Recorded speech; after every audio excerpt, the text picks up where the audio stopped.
Hello, you guys. Welcome to Jesse TV. Today, we're going to read Flat Stanley, His Original Adventure by Jeff Brown. Chapter 1, The Big Bulletin Board. Breakfast was ready. I will go wake up the boys, Mrs. Lambchop said to her husband. George Lambchop. Just then, their younger son, Arthur, called from the bedroom he shared with his brother Stanley. Hey, come and look! Hey! Mr. and Mrs. Lambchop were both very much in favor of politeness and careful speech. Hay is for horses, Arthur, not people, Mr. Lambchop said as they entered the bedroom. Try to remember that. Excuse me, Arthur said, but look! He pointed to Stanley's bed. Across it lay the enormous bulletin board that Mr. Lambchop had given the boys a Christmas ago so that they could pin up pictures and messages and maps. It had fallen during the night on top of Stanley. But Stanley was not hurt. In fact, he would still have been sleeping if he had not been woken up by his brother's shout. What's going on here? He called out cheerfully from beneath the enormous board. Mr. and Mrs. Lambchop hurried to lift it from the bed. Heavens, said Mrs. Lambchop. Gosh, said Arthur. Stanley's flat. As a pancake, said Mr. Lambchop. Darndest thing I've ever seen. Let's all have breakfast, Mrs. Lambchop said. Then Stanley and I will go see Dr. Dan and hear what he has to say. In his office, Dr. Dan examined Stanley all over. How do you feel? He asked. Does it hurt very much? I felt sort of tickly for a while after I got up, Stanley Lambchop said. But I feel fine now. Well, that's mostly how it is with these cases, said Dr. Dan. We'll just have to keep an eye on this young fellow, he said when he had finished the examination. Sometimes we doctors, despite all the years of training and experience, can only marvel at how little we really know. Mrs. Lambchop said she thought Stanley's clothes would have to be altered by the tailor now. So Dr. Dan told his nurse to take Stanley's measurements. Mrs. Lambchop wrote them down. Stanley was 4 feet tall, about a foot wide, and half an inch thick.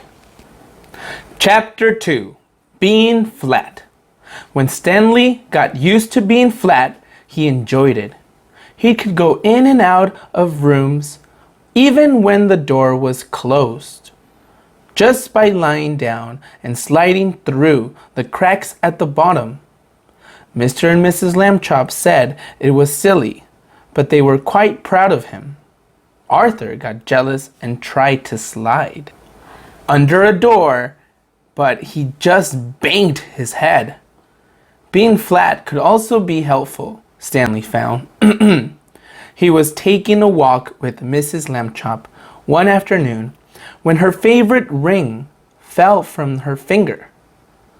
The ring rolled across the sidewalk and down between the bars of a grating that covered a deep, dark shaft. Mrs. Lambchop began to cry. I have an idea, Stanley said. He took the laces out of his shoes and an extra pair out of his pocket and tied them all together to make one long lace. Then he tied one end of that to the back of his belt and gave the other end to his mother. Lower me, he said, and I will look for the ring. Thank you, Stanley, Mrs. Lambchop said.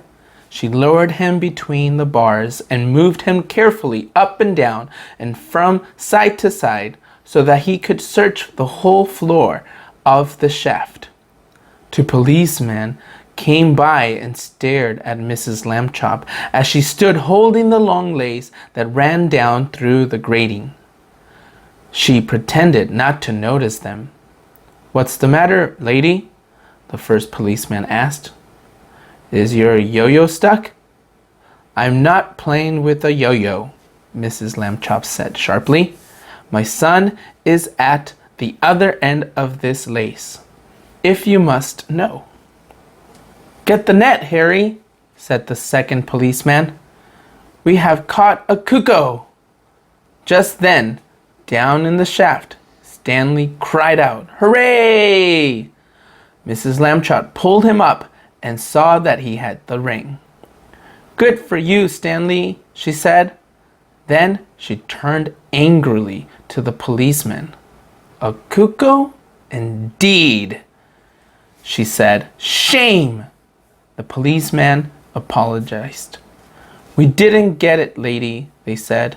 "We have been hasty. We see that now.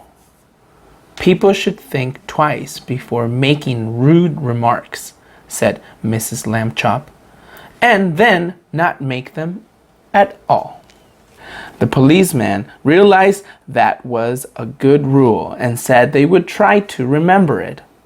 One day, Stanley got a letter from his friend Thomas Anthony Jeffrey, whose family had moved recently to California. A school vacation was about to begin, and Stanley was invited to spend it with the Jeffreys. "Oh boy," Stanley said, "I would love to go." Mr. Lambchop sighed. "A round-trip train or airplane ticket to California is very expensive," he said. "I will have to think of some cheaper way." When Mr. Lambchop came home from the office that evening, he brought with him an enormous brown paper envelope. "Now then, Stanley," he said, "try this for size." The envelope fit Stanley very well. There was even room left over. Mrs. Lambchop discovered for an egg salad sandwich, made him thin bread, and a toothbrush case filled with milk. They had to put a great many stamps on the envelope to pay for both airmail and insurance. But it was still much less expensive than a train or airplane ticket to California. The next day, Mr. and Mrs. Lambchop slid Stanley into his envelope, along with the egg salad sandwich and the toothbrush case filled of milk, and mailed him from the box on the corner. The envelope had to be folded to fit through the slot, but Stanley was a limber boy, and inside the box he straightened right up again. Mrs. Lambchop was nervous because Stanley had never been away from home alone before. He rapped on the box. "Can you hear me, dear?" she called. "Are you all right?" Stanley's voice came quite clearly.